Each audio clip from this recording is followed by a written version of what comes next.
সম্পর্ক থেকে কি এখন অনেকটা দূরে? অনেক দূরে, অনেক। এই যদি সমুদ্র হয় আমি ওই পাহাড়ের মাথায়। এইরকম একটা ডিস্টেন্স কেন? আমি এখন কাজই করতে চাই, কাজে মন দিতে চাই। সম্পর্ক যখন হওয়ার হবে, এত ভাবনা চিন্তা করে কোনো লাভ নেই। ভেবে চিন্তে কি ভালোবাসা হয়? ভালোবাসা আসে যখন আসার, চলে আসবে। এখন একদমই কি চাইছো না যে না এখন দূরে? চাইছি না বলা ভুল। যদি মনে হয় ভালো কেউ আছে যার সাথে আমি কানেক্টেড ফিল করছি, তাহলে হবে। এখনো হচ্ছে না সেরকম কিছু, ওই জন্যই বলছি ওদিকে সমুদ্র ওদিকে পাহাড়। অপেক্ষায় আছো?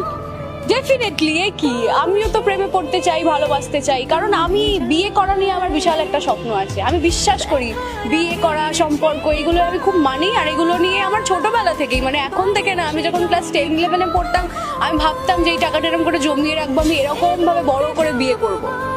তো এটা নিয়ে আমার বরাবরই স্বপ্ন আছে, ছিল আর থাকবে অবশ্যই। কিন্তু অবশ্যই সেরকম একজন মানুষকে প্রয়োজন যার উপর চোখ বন্ধ করে ভরসা করা যায়।